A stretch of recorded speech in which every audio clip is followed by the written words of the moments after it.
Welcome to the Cinnabar.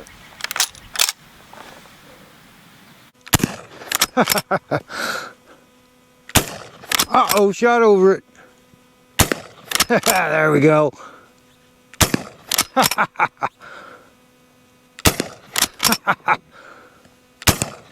Oh, that one died good.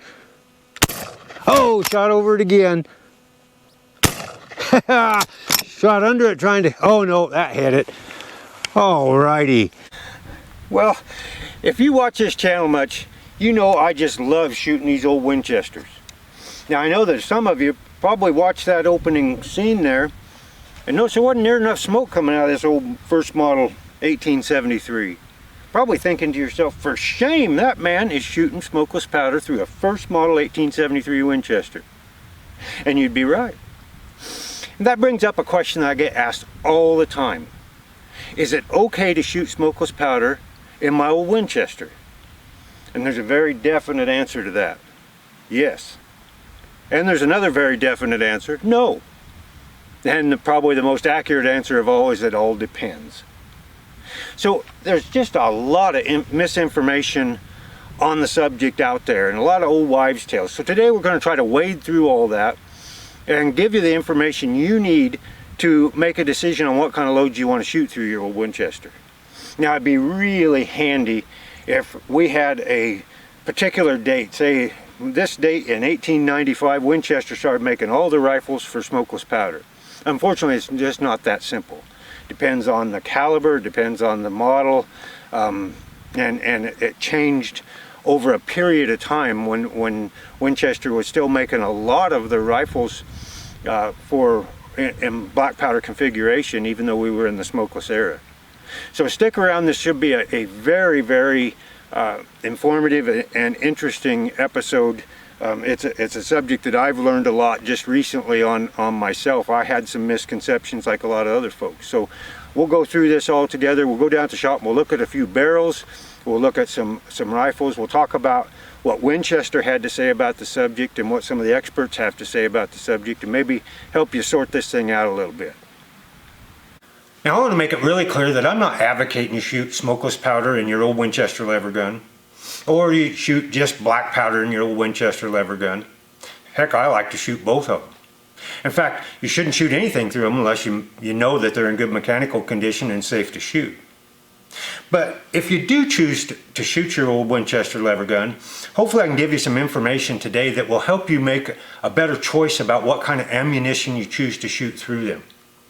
Now, it is perfectly safe and acceptable to shoot smokeless powder ammunition in your old Winchester lever guns, in any of your old Winchester lever guns if they're in good condition. But you can't just shoot any smokeless powder ammunition through your old lever guns, especially some that were designed early on just for smokeless powder. So let's take a little closer look at Winchester's transition from black powder firearms to rifles designed for smokeless powder. And what that really entails is the use of a new alloy, the nickel steel alloy, in their barrel material. And the first introduction of that is about 1895. Now this is not by any means a seamless transition from black powder firearms to all smokeless powder firearms. In fact, quite the opposite. Only a very few calibers and a couple of models were even offered in the transition time. And in fact, for several years afterwards, there were only just a few smokeless powder designed nickel steel barreled calibers and models available, except on special order. So you really need to understand which models, which calibers were designed for smokeless powder and when those changes occurred. Now, according to Cassabb and Dunbar's wonderful book on the 1895, Winchester's first offerings in smokeless were actually a couple of calibers in the 1885 single shots. The military cartridges of 236 Navy and 30 US, or more commonly the 3040 Craig. This was in mid-1894. Now, also in 1894, of course, the Model 1894s came out in the black powder cartridges of 3855 and 3240. And then in 1895, they came out with their first smokeless offerings, the 30 WCF and the 2535. Now, these from day one were offered with nickel steel barrels and smokeless calibers. They didn't change the other two. The 3855 and 3240 remained black powder cartridges and did for decades later, except on special order. They could be ordered specially with a nickel steel barrel, but there aren't many of those out there. I wouldn't call them rare, but they're certainly uncommon. And of course, also in 1895, Winchester came out with the Model 1895, and from day one, it was offered in nickel steel smokeless with the 30 US again, just like the 85s were, or 3040 Craig, and a couple of black powder cartridges, which is a little interesting, the 3872 and the 4072. I think maybe they were hedging, not sure whether this smokeless thing was really going to take off or not. And those are the only cartridges and models that in 1895 you could get. Now there's this common misconception that Winchester went from black powder to smokeless only in 1895, but that's not the case at all. The other models and the other cartridges were not available standard as nickel steel barrels designed for smokeless, and it wouldn't be except for some additions later on for decades afterwards. So you really have to pay attention to what model you have and what caliber, and be looking for that stamp, that nickel steel stamp. Now the early models that were special ordered with nickel steel barrels will just have a stamp that says nickel steel on it. And the ones that were standard with nickel steel barrels will say nickel steel especially for smokeless powder.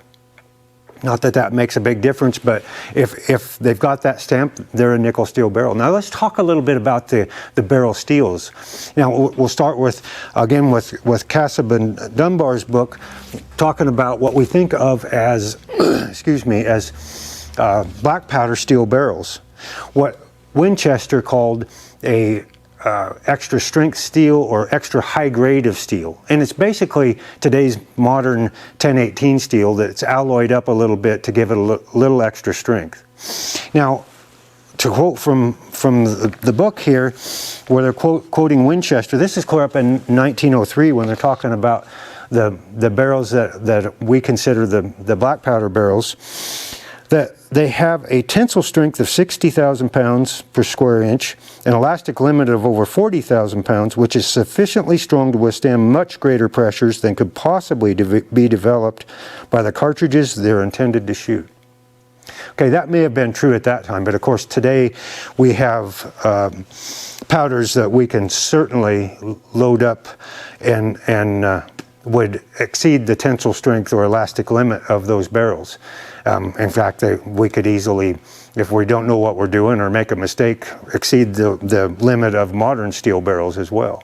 Now the nickel steel barrels from that same time frame, they had a elastic strength of 90,000 pounds and a tensile strength of 110,000 pounds. So basically double what the early extra strength steel could handle. But the extra strength steel was plenty strong enough to keep us from having the catastrophic failure, even with the smokeless loads of the day. I mean, I'm talking about blowing up your barrels. And that's what a lot of people think of was, oh, if I shoot smokeless in my black powder barrel, it's going to blow up the barrel. And that's not really a concern. In fact, I would suspect that there's very few of you out there, if any, that have ever seen a early black powder barrel blown up from factory smokeless loads. It shouldn't happen. They were plenty strong for that kind of a thing, unless you've reloaded and made an enormous mistake. The reason that they went to the nickel steel barrel wasn't to keep the barrels from blowing up, but it was to keep the rifling intact, because these faster, higher pressure jacketed bullet loads would take the rifling out of these softer steel barrels. Okay, so that's the big difference. And when I talk about the 1895s with your 3872 and your 4072 black powder barrels and offerings in the 1895, Winchester also came out with smokeless powder loads for those from day one. So while they were a early steel barrel, not nickel steel, from day one they were offered with both smokeless powder loads and black powder loads. So obviously Winchester did not consider that it was an issue blowing up your early guns or your non-nickel steel barrels with smokeless powder loads. So in 1895, Winchester offered just 4 calibers standard with a nickel steel barrel made for smokeless powder. The 236 Navy and the 1885 single shots, which is kind of academic because they made very few of them. The 30 US or 3040 Craig in both the 1885 and 1895s. And in the 1894 lineup, the 3030 and the 2535. And that was it. And it would be all they would offer for several years afterwards. And I know that probably comes as kind of a surprise to some of you.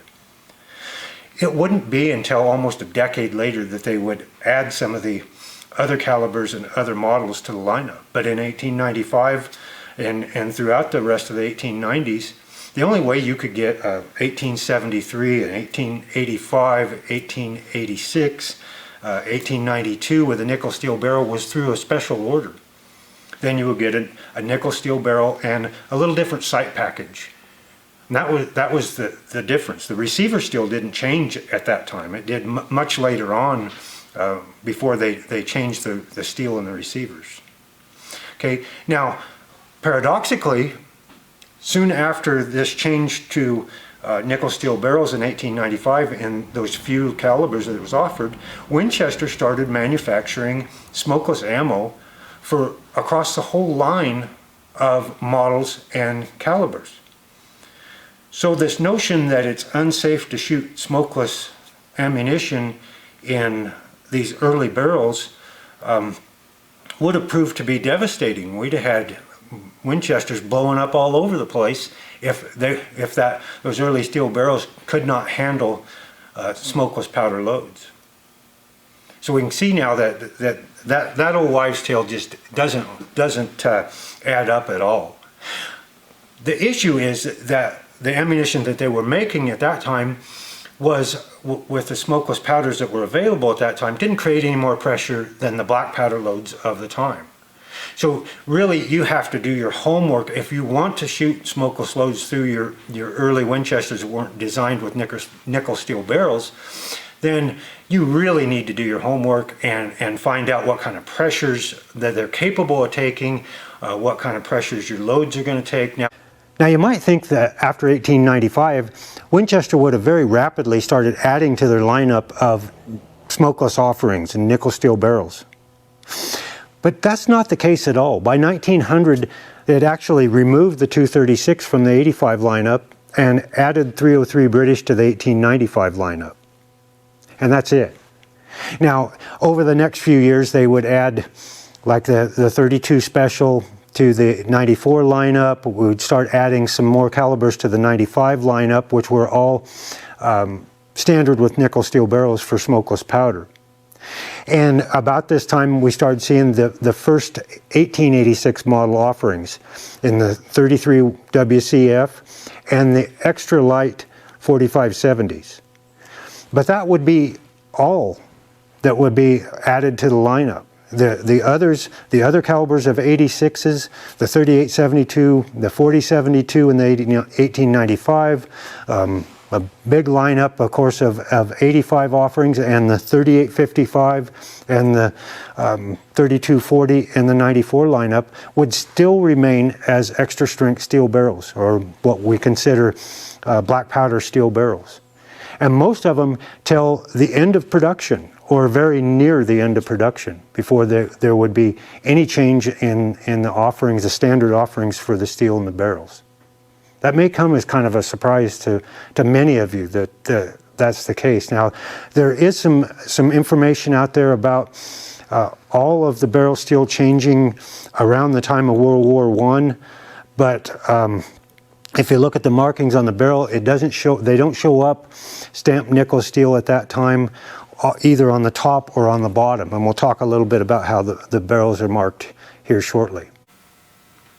Now, up to this point, we've talked a lot about barrel steels. But what may be even more important as you choose the ammunition to shoot through your old Winchester Leverguns is the strength of the actions. Now, we're fortunate in the Winchester lineup that we can make some really good comparisons, because if we take like the 4440, 44 WCF, it was chambered in several different models with different strengths of actions over the years. And of course, it started out with the 1873s, and then was chambered in 1885s and then 1892s. I don't think anybody would question that the toggle length system in the 1873s is quite a bit weaker than the actions in the 1885s and 1892s. They used the same barrel steel. Okay, they were all the early black powder barrels, or the Winchester's extra strength barrels.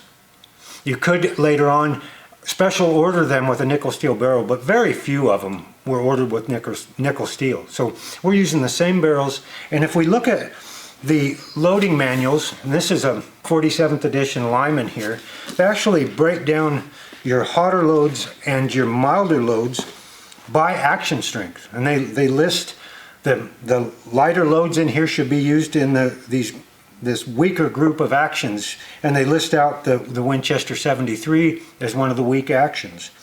We've also got the Colt Lightning and the Marlin 1888s, the Whitney Kennedy, Colt Burgess. And then the stronger actions, we've got the Marlin 89s and 94s, the Winchester single shot 1885s, and the 1892s. So the difference isn't in the barrel steel here, it's in the strength of the actions. Now, if we look at the ammunition that was offered by Winchester, of course, around the time where we have this transition from black powder to smokeless powder, they started offering smokeless powder right after that transition for the 4440. And after the turn of the century into the early 1900s, they started offering a Winchester high velocity cartridge, which is similar to some of the hotter loads here in the manual.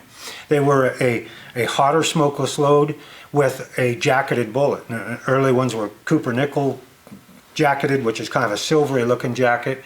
And then later on they went to a copper jacket. But right on them there was a warning about these were for the 85s and the 92s and shouldn't be shot in pistols or 1873s. So you can see that it really had more to do with the type of action rather than the barrel steel. Now, Michael Puzio, who goes by 2-Bit on the Winchester Arms Collectors Association site, has been doing an extensive survey of the 1892s. And what he has found is that very, very few of them were ordered with nickel steel barrels. Now, he's surveyed over 18,000 1892s and has found only 69 that were special ordered nickel steel barrels. That's like less than 0.4%. If we follow that out, and if that survey is indicative of the rest of the 1892 production, then what we would find is that out of around 1 million 1892s that were produced, about 3,800 of them would have been nickel steel barreled. So it's a minuscule little amount. Now, to think that Winchester was making this high velocity ammunition and saying right on the box that it was okay for 1892s when they only made a tiny little fraction of their production 1892s with smokeless steel nickel barrels, it becomes pretty obvious they weren't really concerned about shooting that high velocity ammo in 1892s because they had a strong enough action to handle it. And they weren't loaded hot enough that they were going to blow up the barrels or shoot the rifling out. Now, is that to say that I'm encouraging you to go out and take your vintage 1892 and hop it up to those Winchester high velocity standards? No, not at all. There's no reason to push them that hard unless you've got an excellent condition one that you're going out to hunt with. I wouldn't even consider it. I'd just consider shooting cowboy action loads. But you start to see there that Winchester was not concerned about smokeless powder loads in these earlier barrels, earlier than the nickel steel, or not so much earlier, but that were made alongside the nickel steel barrels. Now what Michael has told me is that the earlier 92s, they just had, as I mentioned earlier, a mark that just said nickel steel. And then after about serial number 700,000, they went to what we see more commonly, the nickel steel, especially for smokeless powder, until the end of production. Now, at no point has he surveyed a point in late production where all the barrels started becoming marked with nickel steel. So he doesn't believe that there was ever a point where all 1892s were made with nickel steel barrels. And what I found is I have not been able to find late production 92s with nickel steel barrels either, and we're going to look at a few of them here. Now for comparison, we've got a few barrels out here, and right up front we've got an early 1894 barrel, 2535, and we know that 2535 was always nickel steel. And so we see the nickel steel, especially for smokeless powder.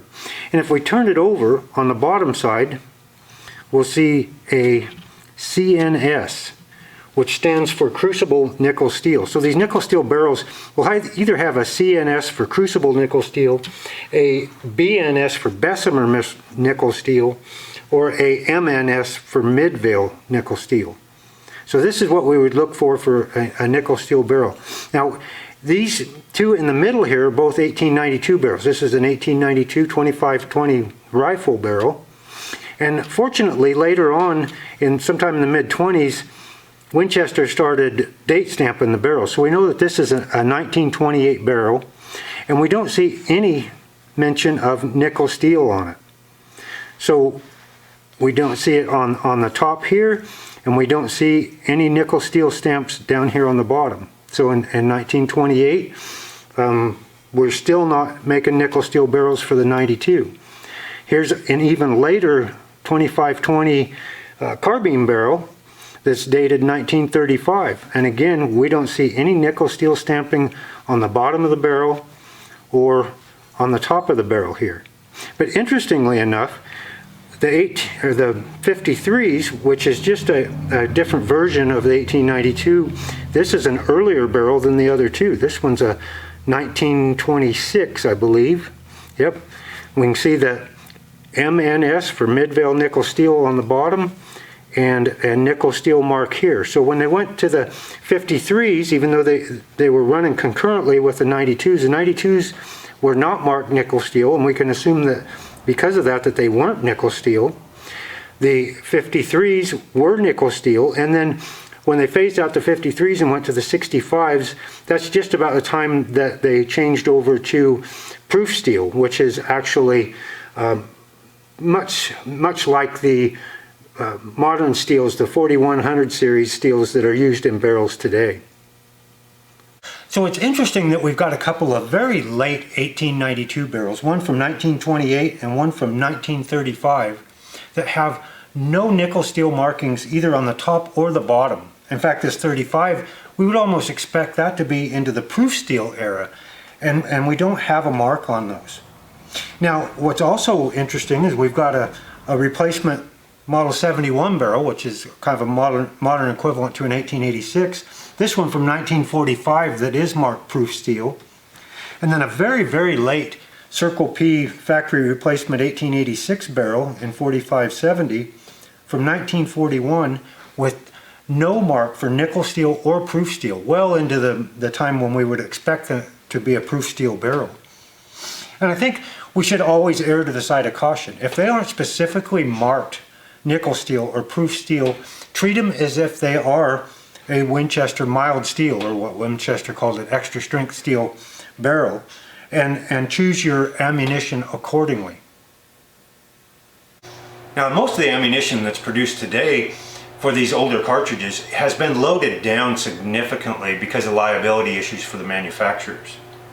Now, we can use 4440 or 44 WCF as an example because Brian Austin has done exhaustive work, adding to the late John Cort's work, and he's got a website where he shares a lot of this information on the ballistics from day one through modern times on that particular cartridge. And I'll put a link to his web address in the description. But we know that from the inception of the 4440 smokeless ammunition that Winchester was producing in 1895, that we had approximately 1,300 feet per second of velocity and about 12,000 CUP, copper units of pressure, which is a measure of chamber pressure. And that was maintained throughout the production of their smokeless 4440 caliber clear up to 1978. Now if we look at an early box, and this is actually 3840 box, but on the end it says for models 1873 and 1892. So there is no warning about only 73s and 92s with special order nickel steel barrels, and we know that there were very, very few of those made. This was a standard ammunition, smokeless ammunition for your standard 73 and 92 and 4440. Now this box is from probably the 1940s, early 1940s, and would have had the same velocities, same pressure that the earlier boxes did. I think they had changed from DuPont number 2 to sharpshooter by then, but I wouldn't be absolutely positive of that. But we see on it, it's adapted to the Winchester model 53, 73, and 92. Now we know that the 53s actually came out with nickel steel barrels, but the 73s and 92s certainly did not have them. Again, we're at 1,300 feet per second, 12,000 cup. Now fast forward to modern times, and what Winchester's loading today for 4440, they have it factory rated at 1,190 feet per second. But actually Brian's testing that he shared with us, those loads actually barely break 1,000 feet per second. Instead of 12,000 CUP, they're at under 8,000. So they're a little more than cowboy action loads. They're really, I would consider it a cowboy action load, and that's their standard 4440 load. So that's very typical of what's loaded today for the earlier cartridges that can be used in those. Now you should, if you can't get the information elsewhere, talk to the manufacturers, find out, make sure, say, you know, look, this is the gun I'm using. I want to know what the velocity and the pressures that your ammunition produces to make sure that it's okay for your gun. But by and large, it would be very surprising if you would find factory ammunition today that would be dangerous to shoot, even in the early mild steel barrels. Now if you choose to shoot your old Winchester Leverguns, it's imperative that you do your research and use a little common sense. Now if you're just shooting paper or milk jugs, you know, stick to light smokeless loads or black powder loads. But if you need to bump up the velocity, know if your particular Winchester was made for full power smokeless loads, know what kind of velocities and, more importantly, what kind of pressures it was designed to handle. And then know your ammunition, whether it's factory smokeless loads, or if, more importantly, if it's hand loads that you're making up yourself. Stick to the manuals as far as the powders and the bullets and the pressures. Now we know that these mild steel Winchester barrels are much stronger than most people give them credit for. But if we really work at it as hand loaders, we can blow them up. And if you watched the episode I made last year about this particular rifle, this is a 1894, made in 1902, 3855. The fellow shot reloads that were apparently a mix of pistol powders and black powder and smokeless powder, rifle powder, filled right up to the top. And of course, we had a classic overpressure, catastrophic failure in the chamber and just blew the chamber apart. I'm not sure that nickel steel or even proof steel would have survived this particular overcharge. But we can detonate one of these things if we mess up, and so always err to the side of caution. Be sure that you're keeping the loads in the safe range. Now whether you choose to shoot smokeless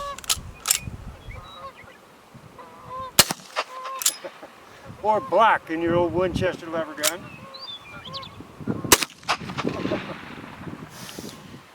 Just do your homework and get out there and enjoy shooting them. That's what they're made for. Now I'd like to thank Brian Austin for all the great work he's doing and sharing on the 44 WCF. I borrowed heavily from his website. Also from Michael Puzio for sharing the information from his survey of the Winchester 1892s. And Winchester Arms Collectors Association historian Bert Hartman, who helped a lot with some of the information here. He's doing surveys on several of the other Winchester models. Now, Michael and Bert can be found on the Winchester Arms Collectors Association website under the section on surveys. And if you'd like to add information on any of your Winchesters to those surveys, you can find them there, and it's greatly appreciated. That information is very, very helpful. There's also some wonderful threads on today's subject on that Winchester Collectors Association forum. So check that out. And if you like what you see, well, join up with the association. You'll never regret it. Until next time, happy trails from the Cinnabar.